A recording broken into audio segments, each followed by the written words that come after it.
process. And this process is used by all the software industries to design, develop, and test high quality software. So, in order to coordinate the designing, development, and testing of a particular software, every software industries will follow a particular procedure, and that process is known as software development life cycle. Okay. Why we are following such particular procedure, an SDLC model or an SDLC process? Obviously, to obtain a high quality software. Right now, every organization, every software industry's primary objective is to meet the customer satisfaction or customer expectation.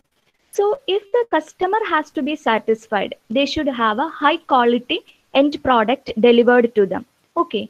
At the same time, company, the organization, software industry must also have a benefit. Okay, they are working for the benefit without having any compensation on the customer expectation.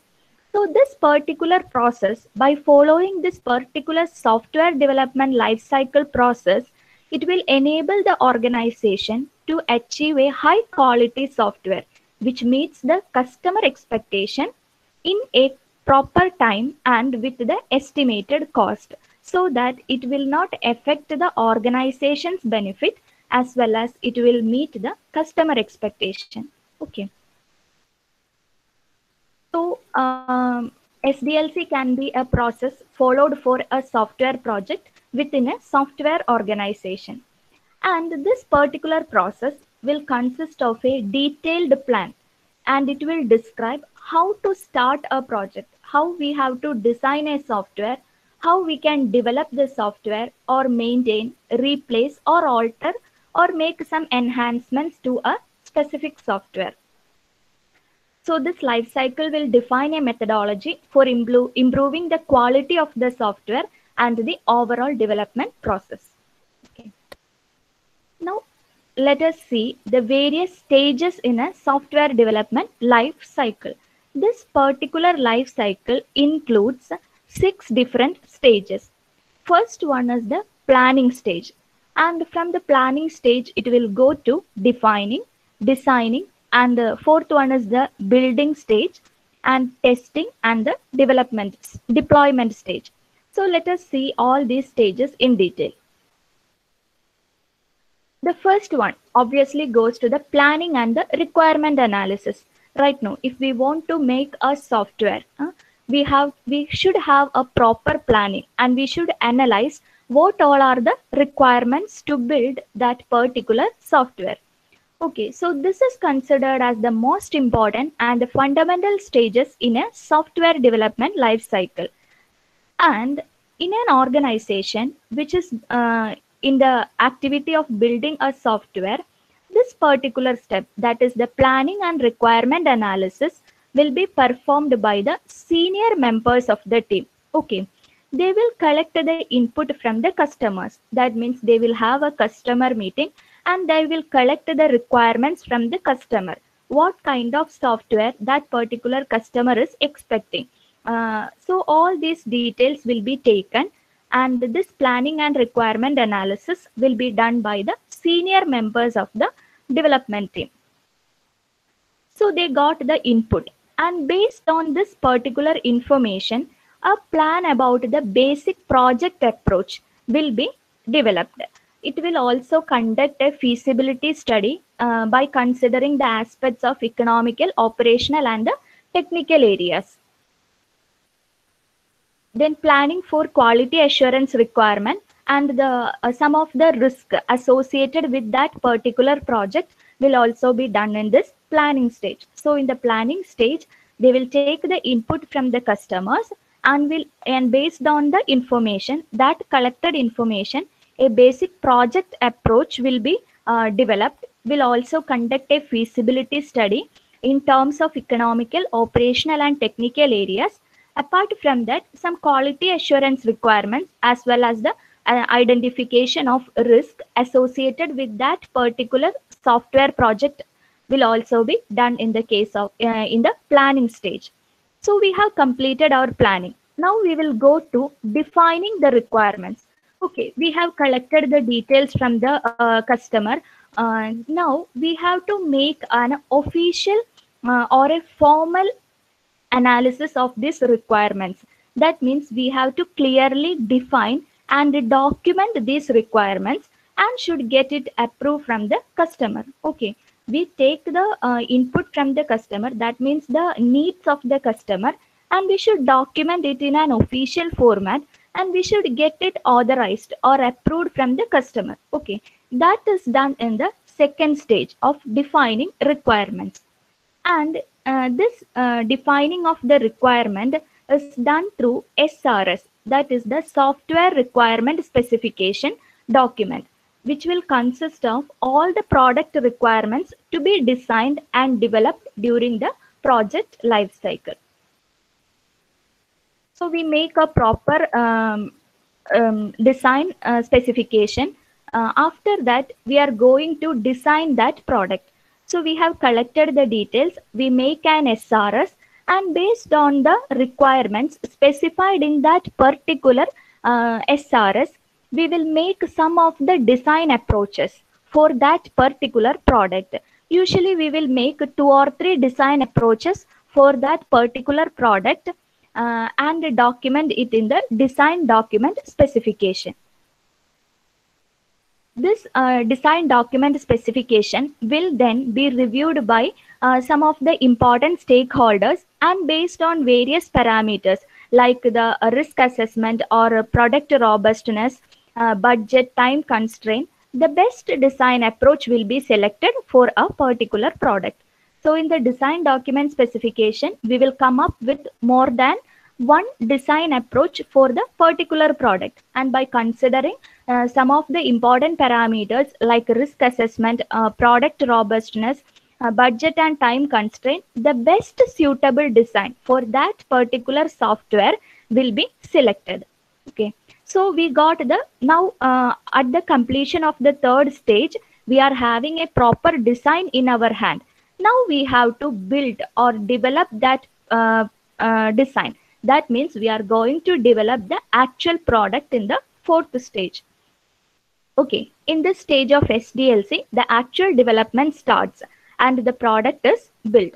So in order to do that, some of the programming concept has to be used. So the programming code will be generated in this particular building or developing stage, and developers must follow some of the coding guidelines defined by their organization, and they can use some of the tools like compilers, interpreters, etc. They can also use different high-level programming languages. So in this particular fourth stage, the entire development of that selected design from the third stage will be completed. So we at the end of the fourth stage, we will be having the product or that developed design or developed software product in our hand. Now we have to test whether that product is working in a correct manner. Working in the correct manner means whether that product is satisfying all the desired outputs or whether it is giving the desired outputs stated by the customer. So testing of the product will take place in the fifth stage. Okay, refers to the testing only stage of the product. We'll check whether the product are having any defects, whether it is giving the correct output or not. If it is giving the, or if it is meeting all the desired outputs stated by the customer, that product is well and good. So that product can now be delivered to the customer. But if it is not meeting all the expectations or it is not giving all the outputs required by the customer, we will track back to the designing stage. We will make some alternative arrangements in the design and will reconstruct that particular product.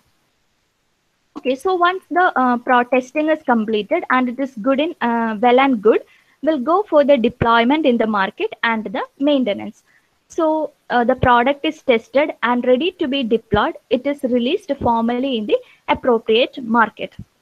And sometimes this particular product deployment happen in stages as per the strategy of that organization. May not be deployed as a whole product. It will happen in different stages. All this depends upon the business strategy of various organizations. So the product may be released in a limited segment, and this product will be tested by some of the users. Okay, tested in the real business environment, and based on the feedback from those users in the real business environment, the product will be revised again. If it is okay, that product itself will be released to the entire users. Otherwise, some of the suggested enhancements or changes will be done. Then only it will be deployed into the market. It's okay. So after the product is released in the market, we will go for the maintenance. Its maintenance will be done for the existing customer base. We have to do the proper maintenance throughout. Then only we will have the a good, well in hand relationship with the customer. So these are the basic 6 stages that will go in a software development life cycle. First, we will start with the planning stage. We will collect all the requirements, and based on the collected requirement, we will define an SRS. What all are the requirements of the customer? That all happens in the second stage. So in this, the defining is done through an SRS, software requirement specification document, and will get a formally approved from the customer. So based on this SRS, we will go for a choosing a design, and in the third stage we will select some of the suitable designs for that particular project, and based on some of the factors like risk assessment, budget, time constraint, we will select the best suited approach for that product. And in the fourth stage, we will start developing the project, and in the fifth stage we'll go for testing, and will finally, if in the testing stage, if we found that the product is well and good, we'll go for the deployment in the market. After that, we will have a continuous maintenance of our product for the existing customer base. Okay, I hope this is clear for you. Now we will go for various SDLC models. Okay, we have studied, these are the 6 different stages or steps that takes place in a software development life cycle. And we can implement these 6 steps using various models. Okay. So there are various software development lifecycle models defined and designed, which are followed during the software development process. These models are also known as software development process models. Each process model will have a series of steps to its type to ensure the success in the process of the software development. The steps include the basic 6 steps of the software development life cycle, but they will be doing in a different order. That means every model will allow a series of steps to be followed in a different manner. So let us see some of the important and popular SDLC models followed in the industry. First one is the waterfall model. Actually, this is a very ancient model. I think no industry is now using this particular waterfall model, but we should have an idea about what is it, because based on this model, all other models have been developed and compared. So first one goes to waterfall model, and the second one is iterative model. Third is the spiral model. Fourth one is the prototyping model, RAD model, and sixth one, the agile model. Actually, this is the very important model used by most of the industries today. Especially when you join TCS, you will start hearing agile development, innovations in agile, like that, because they are following this particular agile model. And in the agile, TCS is particularly following the Scrum model of the agile development. Okay, agile model is having 2 versions, extreme programming model as well as Scrum model. And in TCS, they are practicing the Scrum model of the agile development. Okay, let us see all these models in detail. So the first one is waterfall model. Actually, it is also known as a linear sequential life cycle model. It's a linear model. That means once we will start with the first step, that is the planning step. Once all the activities of that planning step is completed, we will go to the next phase. There is no comeback. That means once we have stopped working on the first phase and started the second phase, There is no coming back. We cannot come back or make any changes in the first step. Okay, that is, there is no overlapping in the phases. The outcome of one phase in this particular waterfall model, the outcome of one phase will act as the input to the next phase, and sequentially it will go on. Okay, this is the diagram which represents a waterfall model. So in the first phase, we will go with the requirement analysis. Once it is done, we'll go for the system design. And once this particular step is completed, we'll go for implementation, then testing, deployment, and finally maintenance. There is no reverse or backtracking process taking place in the case of a waterfall model. Okay. The next one is the iterative model. This process will start with a simple implementation of a subset of the software requirements. That means the entire thing is not done in a single stretch.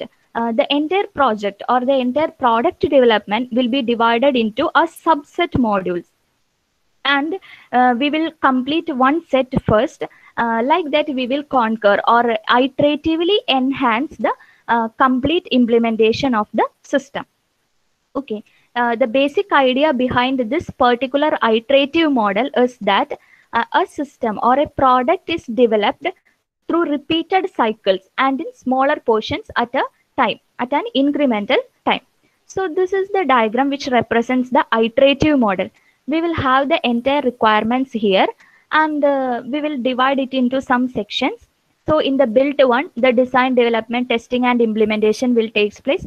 Like that, each subsystems will do its own activities, and in an iterative manner. And finally, we will end up in the complete development of the system or complete development of that particular product. We are iteratively evolving the complete product. These are some of the advantages of using an iterative model. Its results are obtained early and periodically. Parallel development can be planned. Progress can be measured. Less costly to change the scope or requirements. Testing and debugging during smaller iterations is easy. Okay.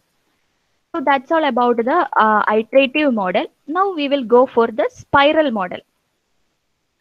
In the case of a spiral model, this particular software project, what we are going to develop, is repeatedly passes through 4 phases in iteration that are called the spirals.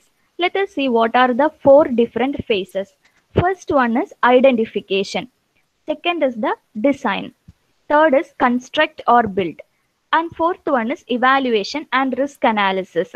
So in this particular spiral model is very useful in the case when we are dealing with some uncertainties or risk, or the risk related to the project is more, this particular spiral model can be used.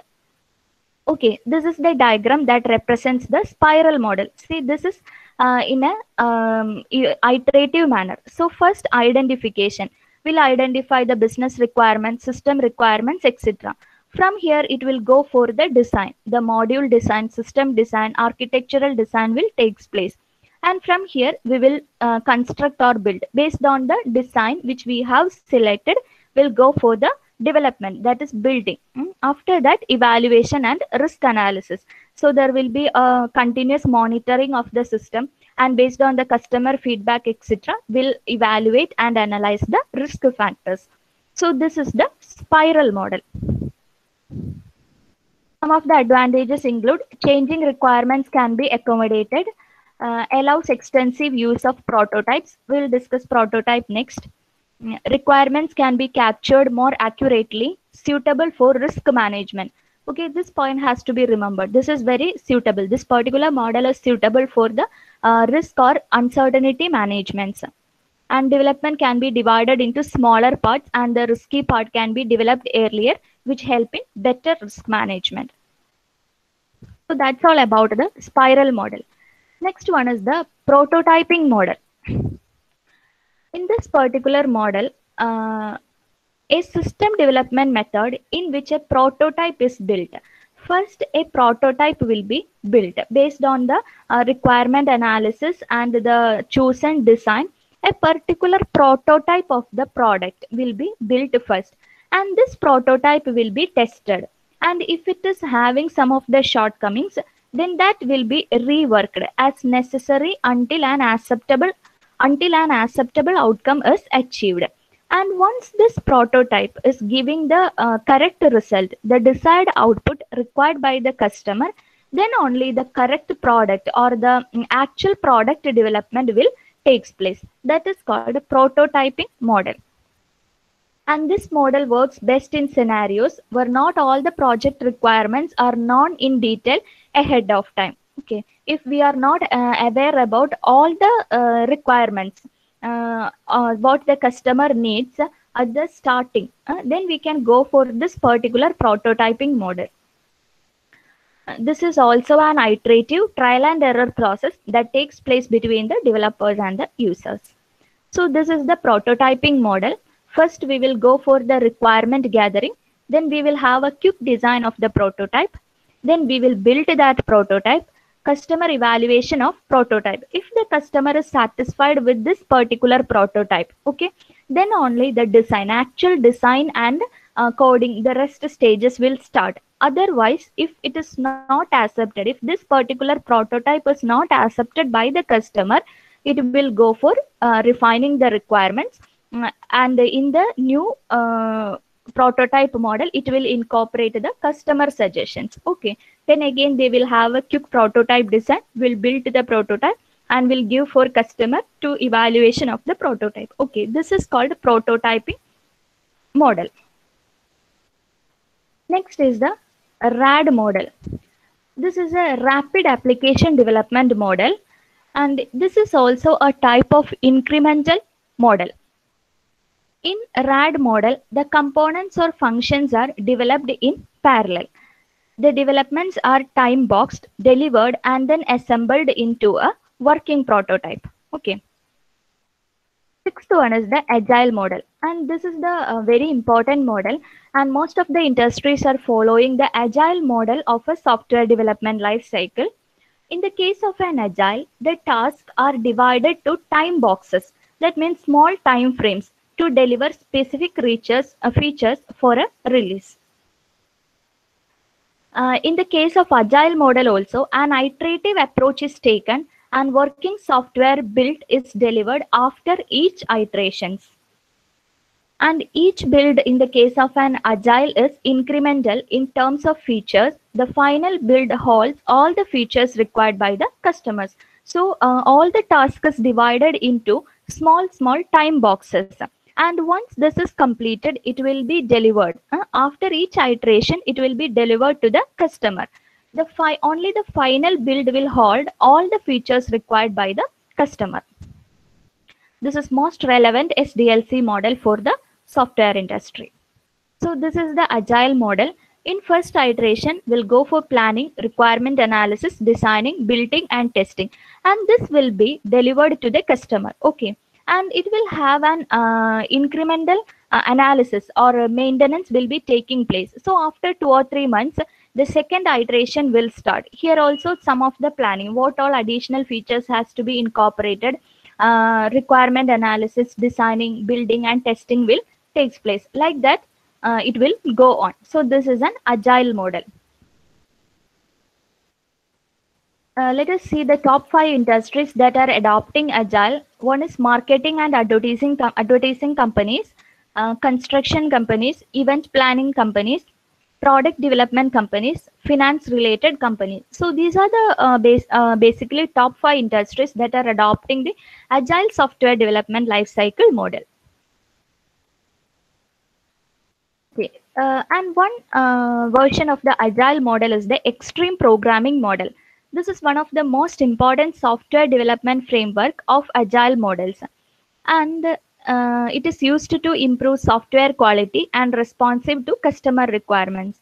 In the case of extreme programming model, it will take the best practices from the previously done program development.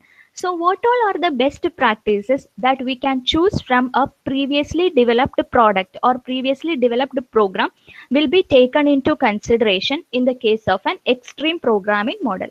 That is written over here. The extreme programming model recommends taking the best practices that have worked well in the past in program development project to extreme levels.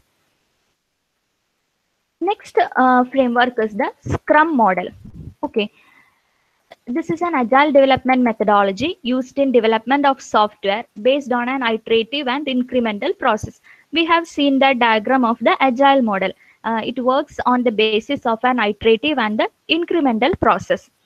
Scrum is adaptable. It is very fast, flexible, and effective agile framework, so that designed to deliver value to the customer throughout the development of the project. That is why this particular framework of agile is widely used in most of the industries. And the primary objective of Scrum is to satisfy the customer needs through an environment of transparency in communication. This is one of the important points to be considered in the case of a Scrum model. It is it is satisfying the customer needs, and it is having an transparency in communication. Okay. Some of the silent features of Scrum are: it is a lightweight framework, it emphasizes self-organization, it is simple to understand. Scrum framework help the team to work together. Okay, this is the life cycle of a Scrum. It is divided into various time boxes. Okay, agile model is working on the basis of it is divided into small tasks based on time. So this is the first sprint given for a 2 week or 1 month. So when this work is finished, it will have a sprint review. If it is okay, then that particular product will be released. Otherwise, it will have go to sprint retrospective. That means it will find out what all are the missing functionalities, and it will add that, and again it will go back to the first stage, then will come to the sprint review, and finally if it is ready to release, this particular product will be released. So okay, let me give you a question. Assume that you are the technical manager of a software development organization. Okay, you are the technical manager of a particular software development organization, and a client has approached for a software solution. But the problem stated by the client have some of uncertainties, okay, which lead to loss if not planned and solved. So which software development model will you suggest for this project? Okay, it is having some of uncertainties, that is some risks associated with that. So which development model will you suggest for this particular project? Sometimes the questions may be asked like this.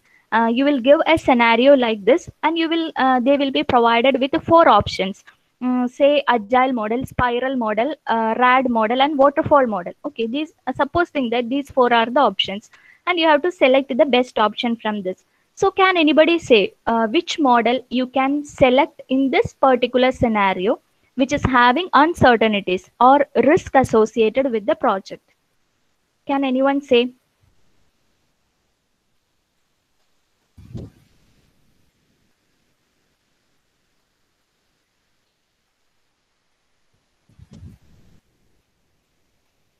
I think the questions will come like this. By giving a scenario, they will be asked to find out what model you can use, or what model will be selected for this particular situation. Okay, since here it is explained uncertainties, we will go for a spiral model. When we discussed the advantages of spiral model, we have seen that it is having a good capability to deal with the risk analysis. So from this, from this particular word, you have to understand that spiral model has to be used. Okay. So we had completed a software development life cycle and various models of the software development life cycle. Now I will give an idea about SRS. That is the software requirement specification. This is a document, a formal document created at the second stage of the software development life cycle, and it will have, and we will take the authorization, or will get it approved from the customer. Okay. So it is usually signed off at the end of the requirements engineering phase. This is the SRS format. It should have an introduction. It should define the purpose of this particular SRS document, scope of this document, and an overview, and general description, functional requirements. What all are the functional requirements of the particular product? Interface requirement, performance requirement, design constraints, non-functional attributes, preliminary schedule and budget, and finally appendice. Okay, this is the particular SRS format, and it include 9 elements starting from introduction to the appendix. Qualities of SRS: it should be correct, it should be unambiguous, complete, consistent, ranked for importance and or stability, verifiable, modifiable, traceable. Okay, so these are the qualities of the SRS. And some of the types of requirements captured during SRS are the functional requirements of the product, performance, interface, maintainability, reliability, safety, quality, operational, and resources. These type of requirements will be collected and captured in the software requirement specification document. Okay.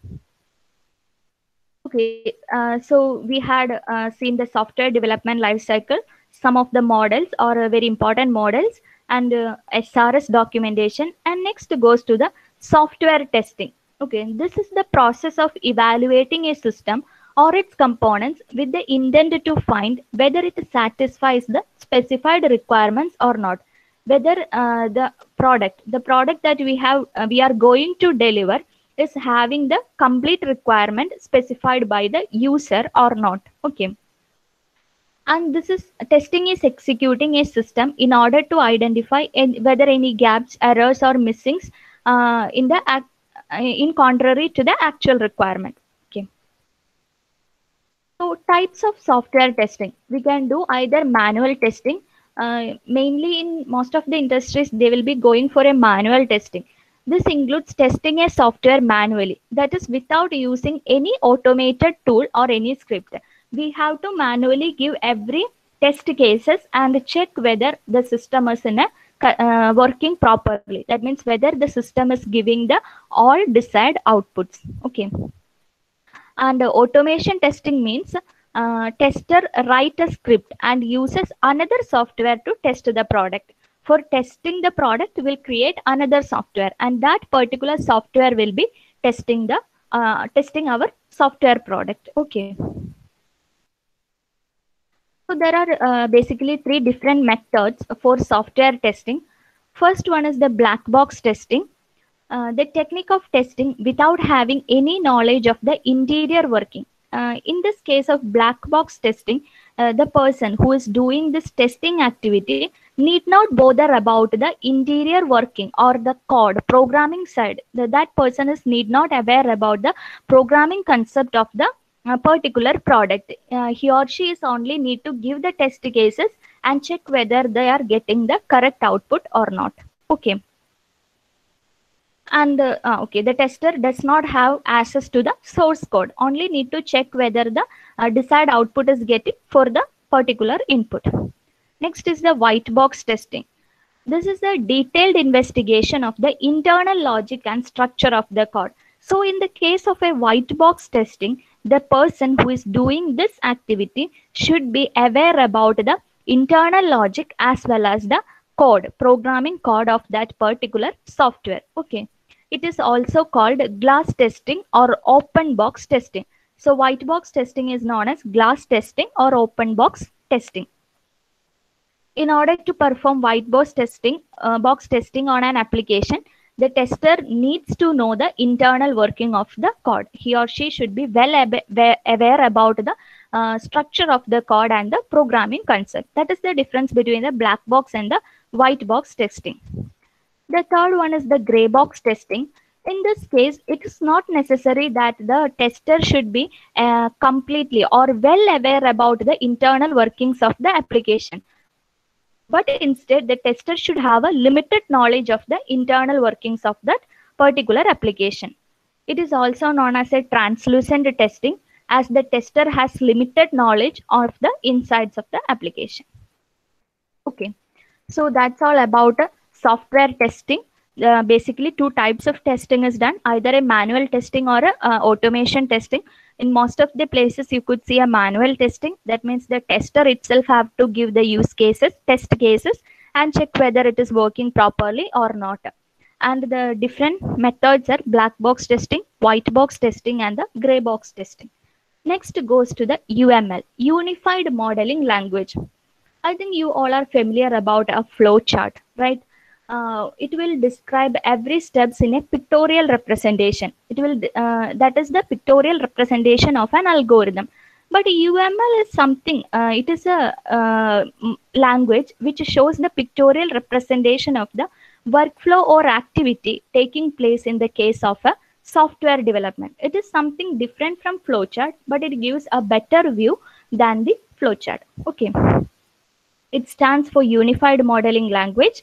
It is different from the common programming languages like C, C++, or Java. It is a pictorial language used to make a software blueprint. Okay.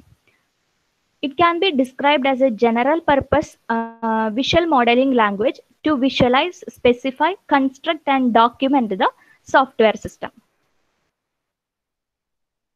Even though it is a general purpose modeling language, it has now found its way into the documentation of several business processes or workflow. For example, an activity diagram. This is a type of UML diagram which can be used as a replacement for the flowcharts. Instead of the flowchart, in most of the industries, this particular UML diagram, that is the activity diagram, will be used to represent the workflow of a particular software product. This will provide a standardized way of modeling workflow as well as a wide range of features to improve the readability and efficiency. There are several types of UML diagrams, and each one of them will have a different purpose. Basically, it is classified into two broad categories. One is the behavioral UML and the other one is the structural UML diagram.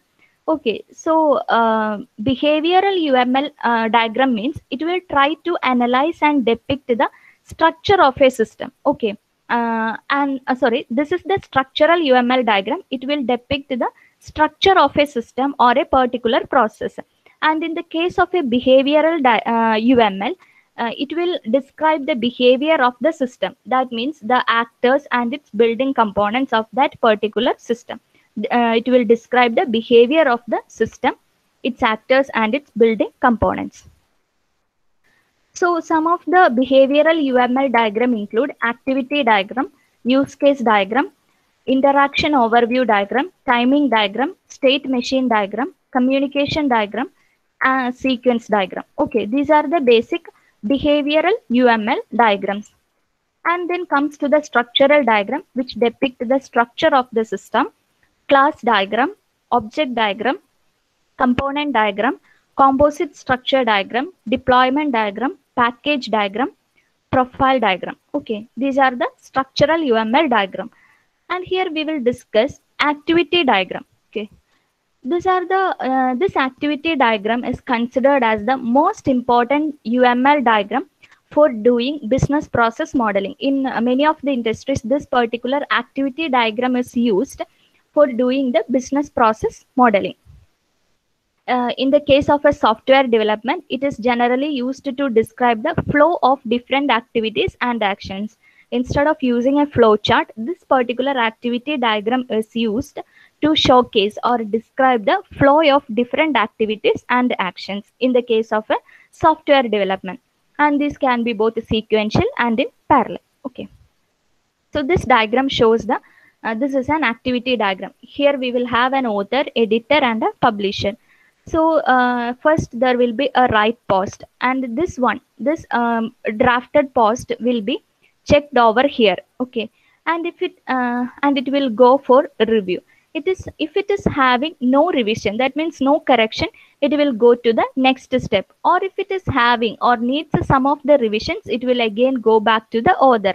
So the author has to revise the draft and then post it to the editor. So again, review of the draft will takes place. Okay, suppose then there is no revision, it will be posted to the publisher, and the publisher will review the final draft. If no changes needed, it will publish the post. Otherwise, if some changes are required, it will make the change. It will again go back to the editor, will make the changes, and will again post. Okay, so this is the working of an activity diagram. Like that, many UML diagrams are there. I suggest these are two of the useful links which you can go through for studying the UML diagram and the SDLC that we have discussed here. Most of the points have been discussed. The general and important concepts are discussed, but you can refer this for the further studying or some more clarifications. By this, I conclude SDLC discussions. Thank you. I hope it is somewhat clear what is meant by a software development life cycle, what are its various models, testing activities, and the UML diagram. These are the basic concepts that we have to be aware. Okay. Thank you. If you have any queries, please ask.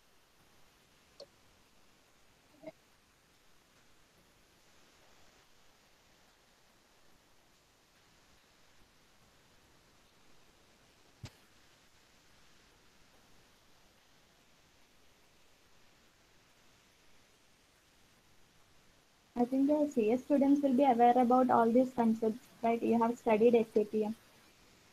Okay.